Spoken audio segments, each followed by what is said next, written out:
윤석열 대통령은 공수처의 조사는 전면 거부하고 있습니다. 건강 문제를 들며 조사를 오후 2시로 미뤄달라 하더니 갑자기 또 아예 나오지 않겠다고 한 겁니다. 아직도 윤석열이 버티고 있습니다. 내란죄 피의자로 체포된 윤석열이 조사에서 침묵을 유지하고 있는 건데요. 고위공직자범죄수사처는 윤석열이 오전 11시부터 오후 1시 30분까지 진행된 2시간 30분간의 조사에서 진술을 거부하며 아무 말도 하지 않았다고 밝혔습니다. 심지어 윤석열 측은 헌법재판소에 제출한 2차 답변서에서 자신의 탄핵이 민주당의 독재를 막기 위해서라도 안 된다는 주장을 내세우고 있는데요. 윤석열 측 답변서에는 민주당 독재를 막는 것이 이 시대 우리 민족의 절대절명의 의무라는 문구가 포함되었습니다. 또한 이재명 더불어민주당 대표를 겨냥해 자신의 혐의를 부인하며 주요 증인들이 사망해 증거인멸 위험이 크다는 언급을 하며 거대 야당의 행포에 맞선 현직 대통령의 파면은 형평에 맞지 않는다고 주장했습니다. 윤석열 측은 야당을 강하게 비난하며 북한의 주장에 동조하고 중국에 굴종하여 국헌 문란을 초래한 범죄 집단이 국정을 장악했다고 표현했습니다. 또한 민주당의 의회 독주로 국익이 파괴되고 있다며 부정선거 증거 확보를 위해 비상계엄을 단행했다고 주장했습니다. 그는 이를 평화적 항거로 지칭하며 국민에게 호소했다고 덧붙였습니다. 윤석열 대통령의 진술 거부와 논란이 되는 헌재 답변 내용이 공개되면서 수사는 새로운 국면을 맞이하고 있습니다. 현재 수사가 진행될수록 윤석열의 계엄 사태 의혹이 사실로 드러나고 있는 상황인데요. 이제는 국민의힘도 쪽팔린 것을 아는지 윤석열에 대한 옹호를 멈춘 상황입니다. 우두머리 피의자 윤석열이 체포 구금되었습니다. 개인적으로나 국가적으로나 큰 불행이 아닐 수 없습니다.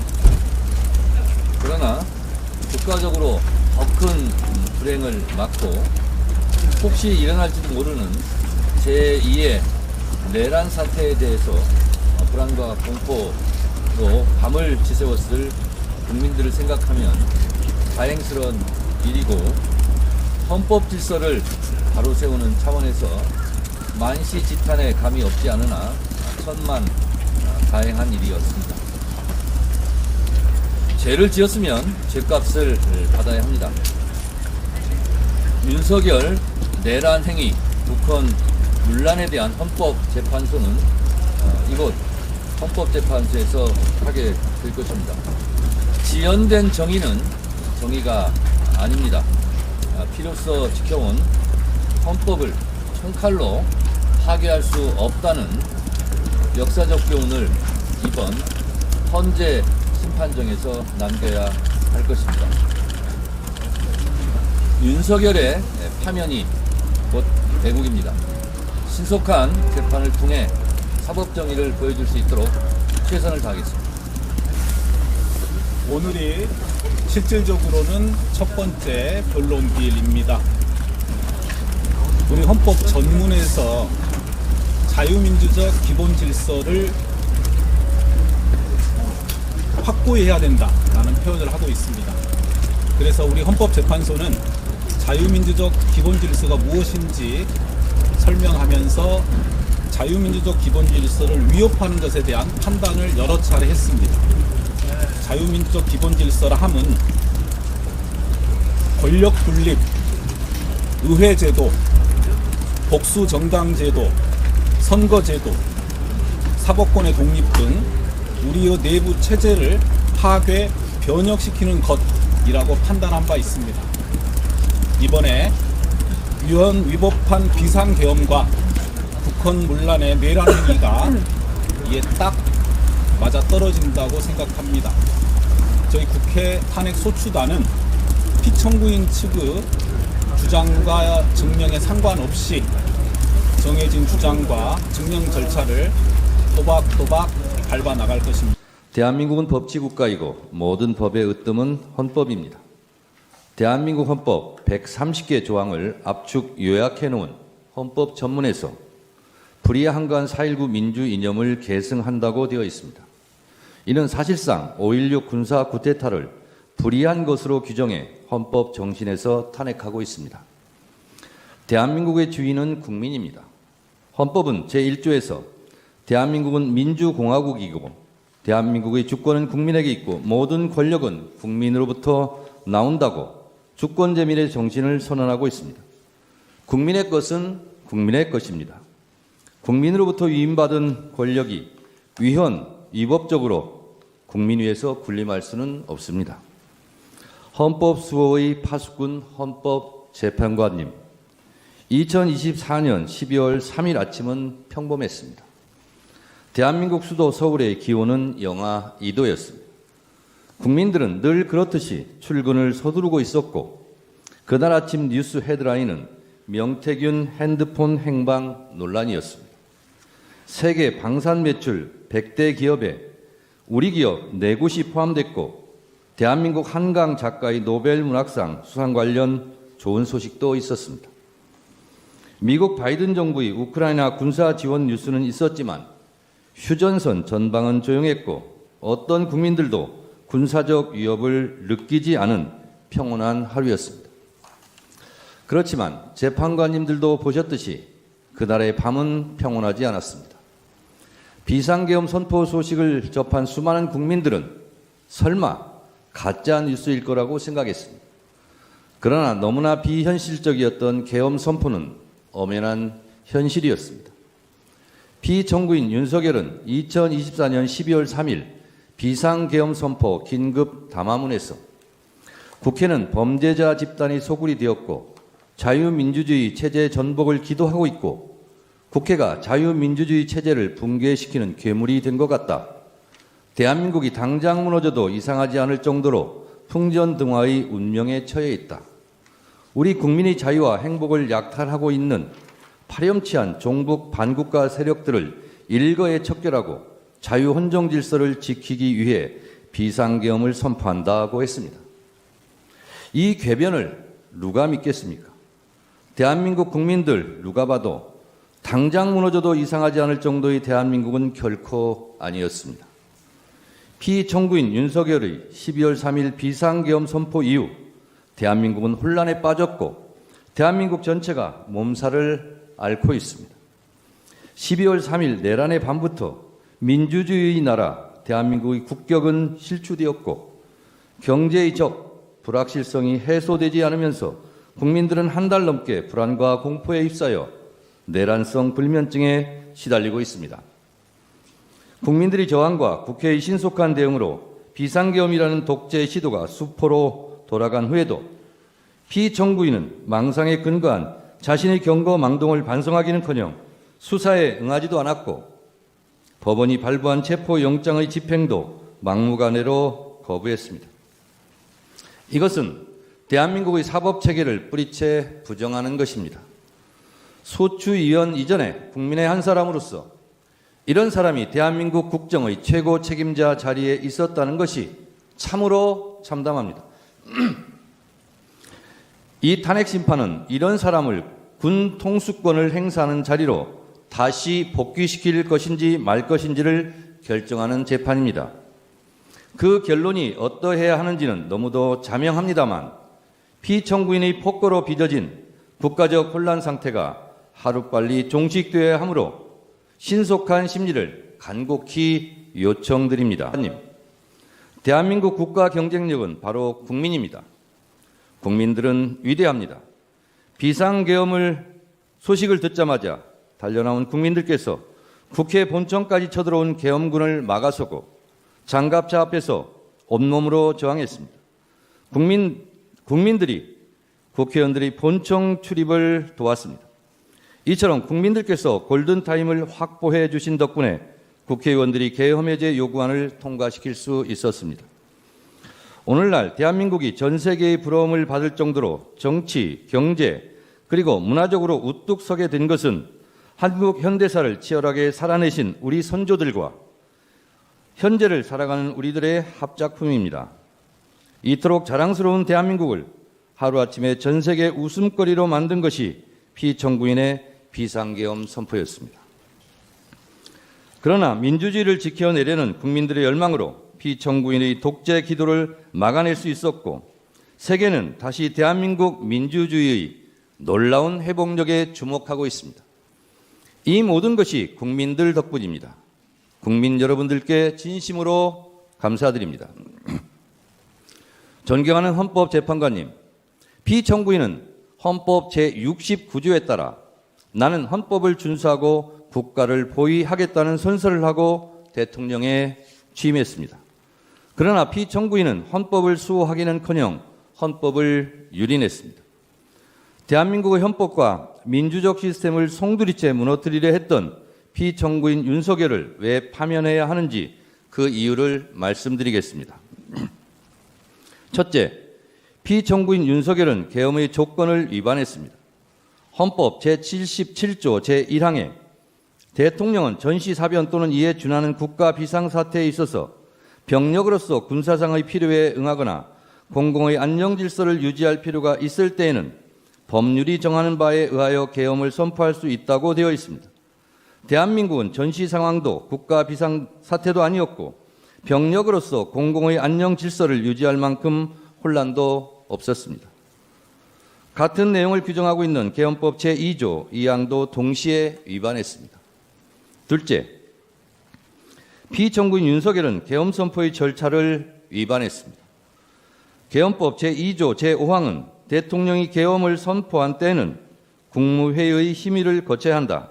제6항, 국방부 장관 또는 행정안전부 장관은 국무총리를 거쳐 대통령에게 계엄의 선포를 건의할 수 있다고 되어 있고, 헌법 제82조는 대통령의 국법상 행위는 문서로서 하며 이 문서에는 국무총리와 관계 국무위원이 부서한다. 군사에 관한 것도 또한 같다고 되어 있습니다. 현재까지 국무위원들의 증언에 따르면 형식과 절차에 따른 정상적인 국무회의는 없었고 현재로서는 국무회의 문서도 부존재해 보입니다. 이처럼 피청구인이 선포한 비상계엄은 내용에 앞서 절차 면에서도 전혀 헌법과 계엄법을 따르지 않았습니다. 셋째, 국회는 비상계엄이나 어떤 경우라도 침탈할 수 없음에도 불구하고 위헌위법하게 침탈해 국회의 기능을 마비시키려 했습니다. 헌법 제77조 제5항에는 국회가 제적의원 과반수의 찬성으로 계엄의 해제를 요구한 때에는 대통령은 이를 해제하여야 한다고 되어 있습니다.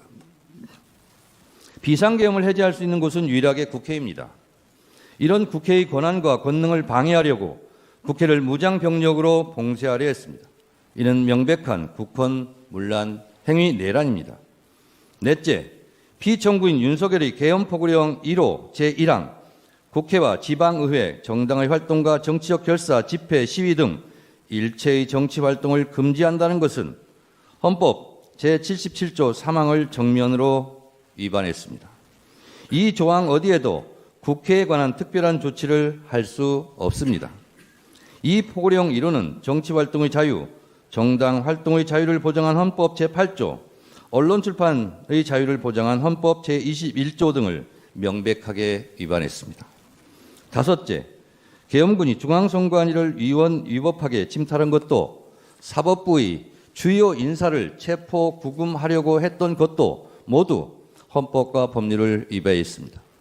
이는 헌법 제77조 제3항, 형법 제91조, 헌법 제114조를 명백히 위반했고 헌법 제105조, 제106조에서 규정한 사법권의 독립에 정면으로 위반했을 뿐만 아니라 헌법의 삼권 분립 정신에도 위배된다 할 것입니다. 이 밖에도 피청구인 윤석열은 12.3 내란 사태 이후 법관이 발부한 체포영장마저 거부하였고 극히 일부 지지자들에게 기대어 국가 혼란을 부추기고 있고 부정선거라는 망상에 사로잡혀 있습니다. 대통령 관저 농성전 때문에 일촉즉발 무력 충돌 사태까지 염려될 지경이었습니다. 체포되는 순간까지 사법체계를 불인정했습니다. 피청구인 윤석열이 수사기관에 저항하는 것을 보면 헌법 수호 의지가 손톱만큼도 없습니다. 만에 하나 탄핵이 기각되어 피청구인이 다시 대통령직에 복직하면 또다시 제2의 비상계엄을 저지를지 모른다는 의심을 받기에 충분한 언행을 계속하고 있습니다. 피청구인 윤석열은 지금도 비상계엄이 고도의 통치행위로서 사법심사의 대상이 아니라는 철진한 이론에 기대어 반성과 성찰을 거부하고 있습니다. 피청구인 윤석열은 아직도 자신이 무슨 잘못을 했는지 모르고 있을 뿐만 아니라 계엄과 독재 시도를 정당화시키려는 궤변을 늘어놓고 있습니다. 그를 파면함으로써 하루빨리 대한민국을 정상으로 돌려놓아야 합니다. 위헌 위법한 비상계엄을 선포하여 피로써 지켜온 헌법을 총칼로 파괴하려 했던 피청구인 윤석열을 파면함으로써 얻을 헌법 수호의 이익이 여타의 손실보다 압도적으로 크다 할 것입니다. 프랑스 소설가 알베르 까미는 어제의 범죄를 벌하지 않는 것은 내일의 범죄에 용기를 주는 것과 똑같이 어리석은 것이다 라고 일갈한 바 있습니다. 아울러 지연된 정의는 정의가 아닙니다. 자랑스러운 대한민국 민주주의 역사의 여정에서 돌출된 헌법의 적, 민주주의 적이 다시는 준동하지 못하도록 만장일치로 신속하게 피청구인 윤석열을 파면해 주시기를 바랍니다. 존경하는 헌법재판관님들의 현명한 판결을 기대합니다. 끝까지 경청해 주셔서 감사합니다. 윤석열이 체포되었습니다. 대한민국의 내란 수괴가 체포되었습니다. 이제 시작입니다. 이 내란 수괴가 대한민국을 뒤흔들기 위해서 무슨 일을 했었는지, 군에서는 무슨 일을 했고, 각 부처에다가는 어떤 지시를 했고, 경호처장과는 어떤 준비를 했고, 그리고 국방부 장관은 어떤 일을 했는지 수없이 많은 준비가 되어 있었고, 그 내용들을 이제 낱낱이 철저히 수사해서 밝혀내야 합니다. 공수처가 이번에 체포하는 과정에서 마음고생도 많고 힘들었지만 참 잘하셨습니다. 유혈 사태 하나도 없이 참 잘했습니다. 경찰이 진압 과정에서 쓴 도구라고는 사다리 하나 정도 아닐까요? 많은 준비를 했지만 그럴 필요 없이 진입했고 윤석열을 체포했습니다. 그 과정에서 가장 돋보이는 분들이 경호처 관계자 여러분이었습니다. 김성훈 확실히 수사해서 처벌해야 합니다. 이강호 등등 김건희 라인들이 어떻게 움직였는지, 이 과정에서 김건희가 어떻게 작동했는지 김건희도 수사해야 합니다. 그런데 그 과정에서 대통령이라고 하는 직위를 지키기 위해 일하던 경호처 관계자 여러분들이 내란 수괴 범죄자는 체포영장 집행에 협조해야 한다라고 판단을 했고, 끝내 윤석열 옹벽이라고 했던 버스, 차벽 버스에 키를 꽂아놓고 차의 문도 열어놓았습니다. 그래서 체포하려 들어갔던 경찰들이 그 차 안에 들어가서 운전을 해서 그 차벽을 없앨 수 있었습니다. 그리고 윤석열 있는 곳까지 경호처 관계자들이 어떻든 길도 제시하는 일이 있었습니다. 경호처 여러분, 그동안 얼마나 마음고생하셨습니까? 애쓰셨습니다. 그리고 더 이상 대한민국의 국민을 대표하는 대통령을 우리는 보호했던 것이지 내란 수괴를 보호하는 것이 아니었기에 여러분은 잘 하셨다고 말씀드립니다. 오늘 저는 내란죄를 저지른 자, 그리고 외환죄를 저지른 자, 그리고 군사 반란죄를 저지른 자들에 대해서 사면 없고 월급 없고 연금 없고 내란 방지 3법을 대표 발의한다고 보고드립니다. 내란 사범에 한해서 이렇게 불법적인 내란 사범이 확실하게 되었을 때 이자가 또다시 사면을 받으려고 몸짓을 하고 있습니다. 그래서 이런 윤석열과 같은 내란 범죄자에 한해서 사면이 금지되는 사면법을 대표 발의합니다. 그리고 윤석열 탄핵되었는데도 불구하고 연봉이 2억 6천이라고 합니다. 따박따박 월급을 받아가게 됩니다. 윤석열의 연봉, 국민이 주신 세금입니다. 세금을 그렇게 허투루 쓸 수는 없습니다. 윤석열의 연봉을 중지시키도록 하겠습니다. 윤석열의 보수 지급을 중단하는 국가공무원법 개정안도 대표 발의했습니다. 그런데 말이죠, 윤석열이 합법적인 영장 집행을 거부하며 나오지 않았습니다. 그래서 이 내란범이 영장 집행에 불응했습니다. 그리고 헌재가 출석을 요구하는데 불응했습니다. 그래서 이렇게 내란 범죄자가 출석에 불응 시 처벌하는 형사소송법 개정안을 대표 발의했습니다. 평범한 사람들은 무죄 추정의 원칙에 의해서 출석에 불응할 수도 있습니다. 변호사를 통해서 그 의견을 얘기할 수도 있습니다. 그렇지만 대통령이, 그리고 뻔히 알고 있는 국가 공무원들이, 높은 고위직 공무원이 출석을 불응하거나 오는 소환장을 거부하거나 존재하고 있는 곳이 뻔히 보임에도 불구하고 그런 경우에는 처벌하는 형사소송법 개정안까지 대표 발의했다는 말씀을 드리겠습니다. 이제 대한민국에 더 이상 내란 수괴는 없어야 합니다. 더 이상 내란 범죄는 있어서는 안 됩니다. 외환 범죄, 그리고 내란 범죄, 군사 반란, 이것은 과거에 삼족을 멸한다고 할 정도였습니다. 아무도 상상하지 못한 이 범죄에 대해서 사면 없다라고 하는 사면법, 보수 없다라고 하는 공무원법, 그리고 출석 불응 시 처벌하는 형사소송법 대표 발의했고, 이제 연금을 주지 않는 연금법까지 대표 발의하겠다고 말씀드리도록 하겠습니다.